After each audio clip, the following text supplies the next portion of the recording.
Hello, अस्सलाम वालेकुम। मैं प्रोफेसर शमीम अहमद अपने यूट्यूब चैनल पर आप लोगों से मुखातिब हूँ। आज की बात में मैं बात करूँगा मुस्लिम क़यादत with reference to barrister Asaduddin Owaisi साहब। देखिए, जब हम पे मुसीबत कोई आती है, हम मीन्स मुस्लिम्स पे ख़ास तौर से, और हर मुसलमान ये कहता है कि हमारी कोई लीडरशिप ही नहीं है, हमारी कोई बात करने वाला ही नहीं है। और अगर आप पिछले 10 साल में देखिए, जो कम्युनिटी के साथ हुआ, जिस तरह से ये टेरराइज हुई और एक कॉर्नर में ढकेल के बैठा दी गई, वो सबके सामने। मैं ये तो नहीं कहूँगा कि इससे पहली हुकूमतें जो ख़ास तौर से कांग्रेस की रही कि उसमें हमारे साथ बहुत अच्छा हुआ, नहीं। कांग्रेस के टाइम में मोर देन 25,000 कम्युनल राइट्स हुए और ऐसे ऐसे भयानक हुए जिसमें करोड़ों का मुसलमानों की प्रॉपर्टीज़, फैक्ट्रीज, घरों को जलाया गया और टोटल लगाइए तो लाखों लोग मारे गए।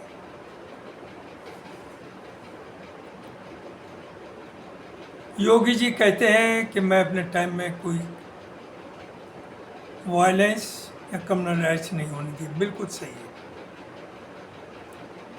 हुआ क्या कि उन कांग्रेस के ज़माने में, जरा गौर तो करिए, मुरादाबाद में ईद के दिन it was not Hindu and Muslims, लोग, बच्चे, बूढ़े नमाज पढ़ने आए और पिग उसमें ढकेल दिए गए एक साजिश के तहत, एंड मुस्लिम्स रिएक्टेड और वहाँ गोली चली। 400 लोगों की लाशें वहाँ पड़ी हुई थी। ये कांग्रेस की हुकूमत का हुआ। बाबरी मस्जिद का जहाँ तक सवाल है, राम मंदिर बना, अब तो बन गया और वो रहेगा। Nobody can close it. ये जो प्रोपेगेंडा डराया गया कि ताला लगवा देंगे, देखिए इंडिया में भी भगवान के मानने वाले राम के पुजारी हैं और एनडीए में भी। तो इस तरह के जो इश्यूज हैं वो तो बहुत ही अनफॉर्चुनेट हैं। वो भी उतना ही राम को मानते हैं, वो भी उतना ही मानते हैं। और चूँकि आपके राम हैं, आपकी आस्था है, तो हम उन्हें बुरा नहीं कह सकते। दूसरी चीज़, वो गलत हुआ या सही हुआ तो गलत ही मैं कहता हूँ। जो वर्डिक्ट है वो मुसलमान ने एक्सेप्ट नहीं किया, मजबूरी है, सुप्रीम कोर्ट ने कहा, इम्प्लीमेंट हो गया, लेकिन उसके ऊपर बहुत क्वेश्चन मार्क्स है। लेकिन यहाँ तक लाने में जो रोल रहा वो तो कांग्रेस ही करा। मूर्ति भी इन्होंने लगवाई, दरवाजे भी खुलवाए, पूजा भी शुरू कराई, तो सब इन्होंने किया। 370 पाई है। 370 में जब आज़ादी हुई थी, उस वक्त जो एग्रीमेंट हुआ था, उसकी 90% चीज़ें तो कांग्रेस ने ऑलरेडी ख़त्म कर दी थी। वो तो नाम चलेगा 370 था, जिसका मोदी जी क्रेडिट लेना चाहते। 370। अरे 370 के बाद हुआ क्या? आपने क्या डेवलपमेंट किया वहाँ? आप पंडितों को तो वापस ले नहीं जा पाए। आप चाहे ज़मीन कोई ख़रीद सकता है, ज़मीन तो यहाँ भी पहाड़ों में बहुत अच्छी मौसम है। क्या कोई इन प्लेन से पहाड़ों में गया? उसी तरह कश्मीर में भी 2-4 जा सकते हैं जिनका बिजनेस हो, वरना वो क्यों जाएंगे वहाँ? तो ये सब पॉलिटिक्स होती है, हुई। बीजेपी के ज़माने में ये ज़रूर हुआ कि आपके ख़िलाफ़ ऐसा माहौल, ऐसा जहर घोला गया। जरा गौर करिए कि 80% लोगों को 15% का टेरर ऐसा दिखाया कि वो घबरा गए और उन्हें एक जगह इकट्ठा कर लिया अगेंस्ट द मुस्लिम्स। और 2014 और 19 का उसी पे आपने इलेक्शन जीता। लेकिन मुल्क हमारा नहीं है, हम तो उसमें हैं, लेकिन हमारा तो हिस्सा भी नहीं मानते लोग। मुल्क तो हिंदुओं का है, वही मेजोरिटी कम्युनिटी है and they have the right to govern. हम तो आपके साथ लगेंगे जो भी अच्छे लोग होंगे। लिहाजा इस इलेक्शन में इट वाज सो इंटरेस्टिंग कि मुद्दे बदले गए और एक लीडर पैदा हुआ जिसे कहते हैं राहुल गांधी, जिसने इंडियन पॉलिटिक्स को एक नया रास्ता दिखाया और उस रास्ते में उनकी पदयात्रा के थ्रू और दूसरी यात्रा के थ्रू लोग जुड़ते चले गए। करोड़ों लोगों से उनका इंटरेक्शन हुआ और उन्होंने देखा कि हिंदुस्तान है क्या, और हिंदुस्तान का पता ही तब चलता है जब आप सड़कों पे पैदल चलेंगे। It brought a revolutionary change. उस आदमी ने कभी ये नहीं कहा कि मुझे गवर्नमेंट बनानी है, उन्होंने कभी ये नहीं कहा मुझे प्राइम मिनिस्टर बनना है। लिहाजा मुसलमान भी नो डाउट उसके साथ आ गए और ये पहली दफ़ा हुआ कि जो हारे हैं एंड इंडिया गठबंधन वो खुश हैं और जो जीते हैं सो कॉल्ड एनडीए उनके मुंह के ऊपर बहुत ही भयानक तरह का अफसोस है। कोई एंथुजियाज्म नहीं नजर आया कहीं भी कि हम जीत गए, और सच्चाई भी यही है। अब तक तो बीजेपी की हुकूमत चली ना, एनडीए तो नाम था, जो चाहा वो करा। 273 चाहिए आपको मेजोरिटी के लिए, इस बार तो आप 240 ला पाए, सिंपल मेजोरिटी भी नहीं ला पाए, लेकिन एनी हाउ गवर्नमेंट आपकी बन रही है, वी वेलकम। और सब गवर्नमेंट जो होती है वो सब की होती है। गवर्नमेंट जब बन जाए उसे ये नहीं सोचना ये हिंदू है, मुसलमान है, जैक है, सिख है, पारसी है, क्या है, सब की वो गवर्नमेंट है और अच्छे कामों में सभी को उसका साथ भी देना है, और अगर कुछ गलत है तो सभी को आवाज़ भी उठानी चाहिए उसकी। बहरहाल now let us come to the fact. इस वक्त आप लोग खूब न्यूज़ सुन रहे हैं, कुछ लोग सेलिब्रेट कर रहे थे कि गवर्नमेंट बन नहीं पाएगी।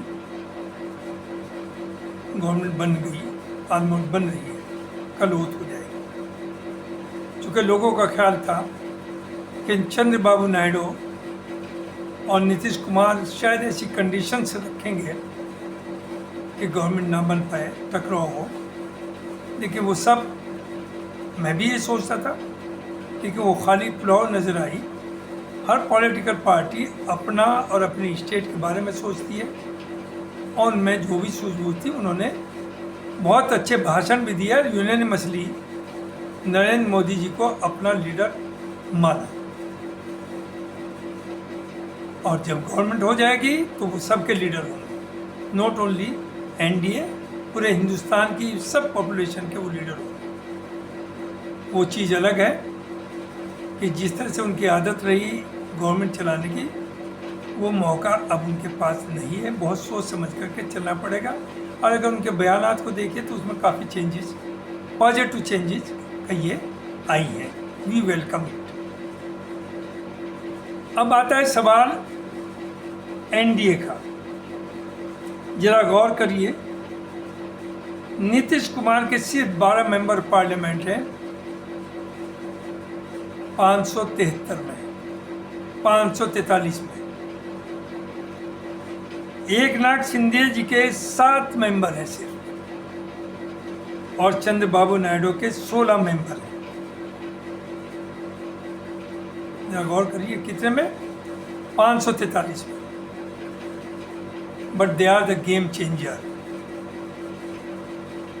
वो जिधर चाहे सियासत को मोड़ रहे हैं, और जो चाहे पब्लिकली नहीं कर रहे हैं, लेकिन ये तो कहने की बात होती है कि विदाउट एनी, किसी शर्त के बगैर हम सपोर्ट दे रहे हैं, ऐसे कोई नहीं होता दुनिया में। उनकी शर्तें हैं, उनकी डिमांड्स हैं, और Modi ji being large hearted वो उसे पूरा भी करेंगे, ये उन्हें उम्मीद भी है इन पार्टी से। तो अब जो ओवैसी साहब की जब बात आती है तो उसमें कोई हिंदू नहीं अपोज करता। ये जो मुसलमान दलाल हैं, सो कॉल्ड सेकुलर पार्टीज के मेंबर्स, इन्हें खतरा नज़र आता है कि अगर ओवैसी उभर आया तो इनकी दुकानें बंद हो जाएंगी।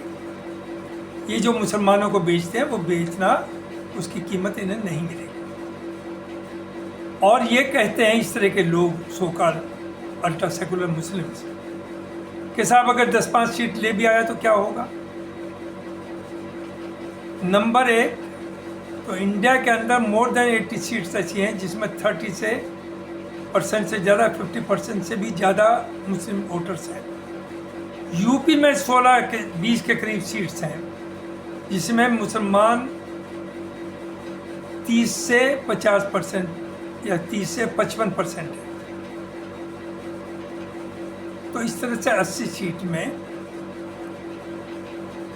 वो ज़ाहिर इंडिपेंडेंट नहीं चलेगा, लोगों से अलायंस करेगा। अगर आप उसके पीछे आते हैं तो वो जेडीयू से भी करेगा, वो कांग्रेस से भी करेगा, वो आप पार्टी से भी करेगा, आरजेडी से भी करेगा, सबसे अलायंस करेगा। और अगर उसके 20 मेंबर आ गए तो जब ये 7 मेंबर वाले गेम चेंजर हो सकते, क्या वो नहीं हो सकता। दूसरी चीज़, लोग कहते हैं साहब वो मुसलमान कहता ही है, वो जरा कम्युनल है। आप जैसे बहुत बड़े सेकुलर हैं, आप तो खुद गर्ज और बेईमान हैं, आपकी हिम्मत नहीं किसी इशू पर बोलने की। देखिए, मुसलमान कोई भी ना अफोर्ड कर सकता है, ना ये आपका मज़हब कहता है कि हम किसी कम्युनिटी के, किसी रिलीजन के ख़िलाफ़ बोलें। हमारी जिम्मेदारी है, जो गरीब है, माजूर है, दबा कुचला हुआ है, हम उसके दुख में उसके साथ खड़े हों। चाहे वो ब्राह्मण हो, चाहे वो पंडित हो, चाहे वो बनिया हो, चाहे ठाकुर हो, कोई बुरा नहीं। कुछ लोग बुरे होते हैं कम्युनिटी, वो मुसलमानों में भी बहुत बुरे हैं। आप ये ना कहिए कि हिंदू ही बुरे हैं, हिंदुओं से ज़्यादा हम में भी बुरे हैं। जो हम करते हैं सबके सामने है। समाजवादी पार्टी आती है पावर में तो ये मुसलमान नाचने लगता है सड़कों पे, और बड़े बड़े जराइम करके पुलिस पे दबाव दे करके वो बाहर रहता है। यही वजह थी समाजवादी की 22 में हारने की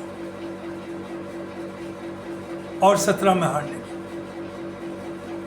ये मुसलमानों की वजह से वोट ज़रूर मिला, लेकिन मुसलमान ने डाला, लेकिन आपने उसे डैमेज भी किया। आपने चूँकि समाजवादी को बदनाम किया, दूसरों को मौका मिला। तो मेरा ये कहना है कि 2024 के इलेक्शन में नो डाउट, मैंने तो शुरू में कहा था कि बेहतर होगा कि मुसलमान कम से कम इलेक्शन में खड़े हों, ना के बराबर, जिससे इन्हें पोलराइज करने का कोई मौका ना मिले। और आप अगवानी ना करें, आप पीछे रहें।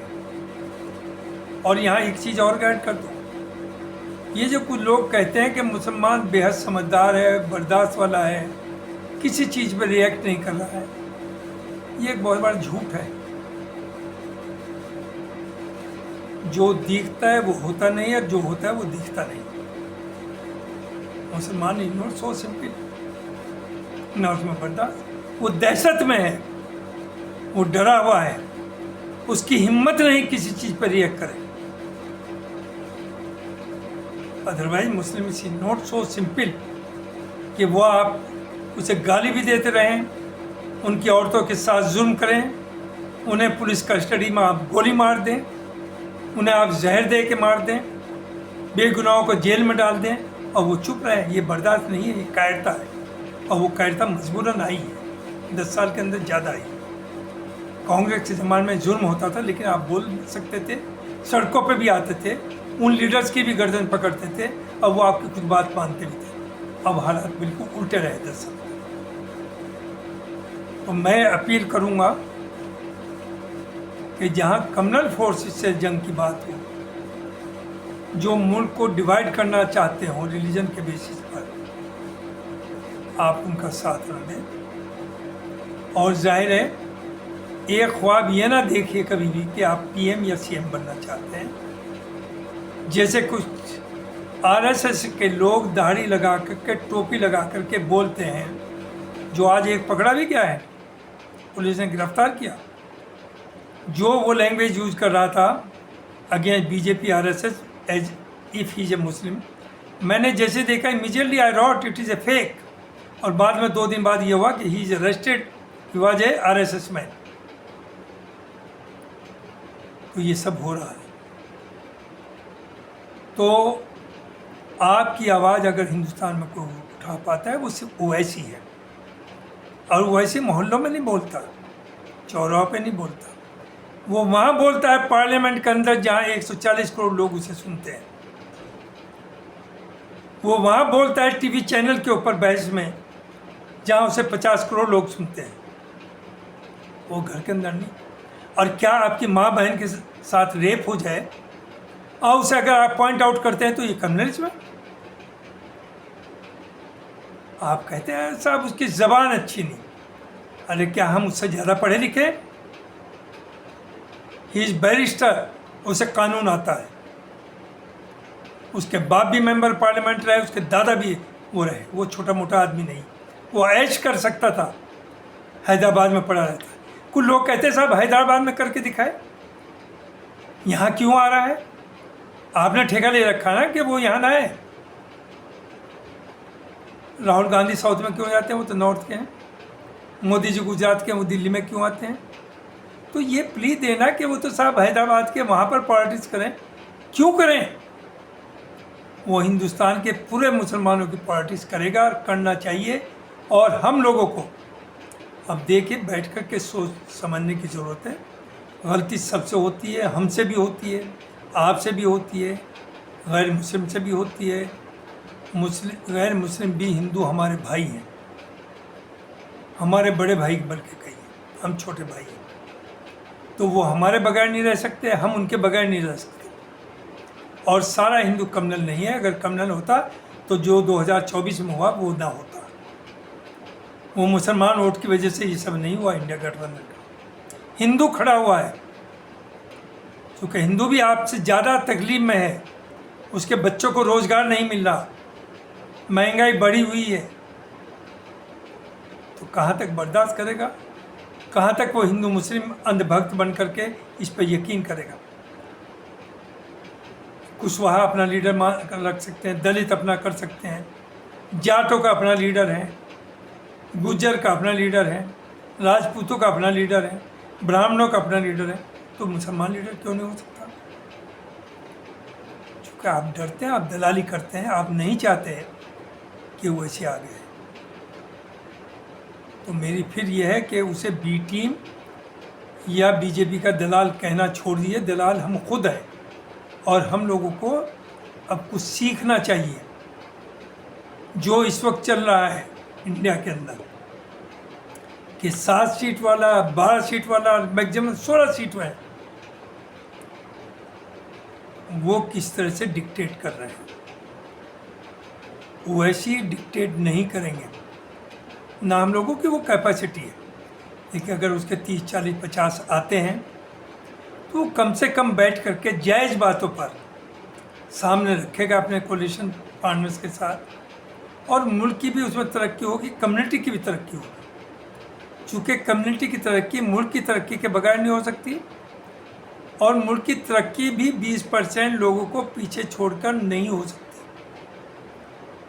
तो ये तो अपनी जगह के India can survive only with the idea of unity in diversity. इसके अलावा कोई चारा नहीं। और मुसलमानों को चाहिए अपनी लीडरशिप कायम करें। आप में कोई क्रेडिबल लीडर नहीं है। जो ये सो कॉल्ड सेकुलर पार्टीज के लीडर है वो मुसलमानों के लीडर नहीं है, चूँकि वो मुसलमान की बात कहने की हिम्मत ही नहीं रखते, ना पार्लियामेंट में ना बाहर। जब बाबरी मस्जिद तोड़ी गई, कुछ लोगों ने अप्रोच किया कुछ मुस्लिम एमपीज को कि आप रिजाइन करिए जी प्रोटेस्ट। तो उनका जवाब एज यूजुअल हमेशा यही होता है कि क्या हम आपके वोट से ही जीते हैं, क्या हमें दूसरों का वोट नहीं मिला? So they are not our spokes person.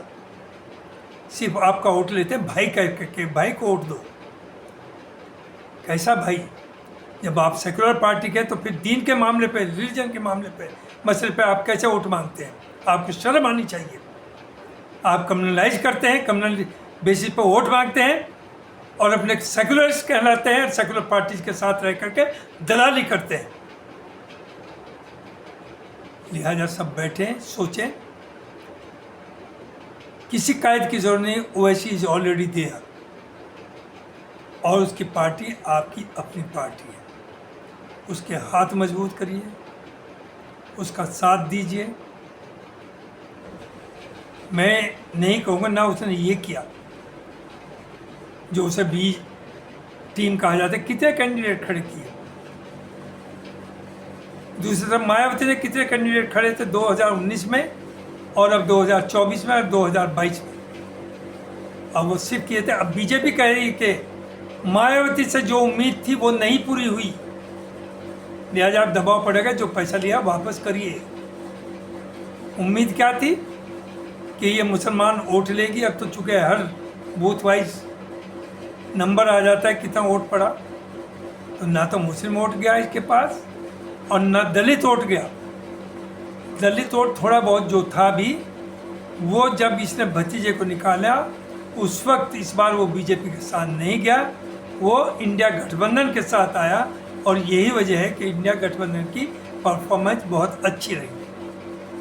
तो मुझे ये कहना है, फिर मैं बाद में सबसे अपील करूँगा कि आप लोग ओवैसी के साथ आइए और ओवैसी की पार्टी को मजबूत बनाइए, अपनी पहचान बनाइए, साथ लेके सबको चलिए। हिंदू हमारे बड़े भाई, हम उनके छोटे भाई।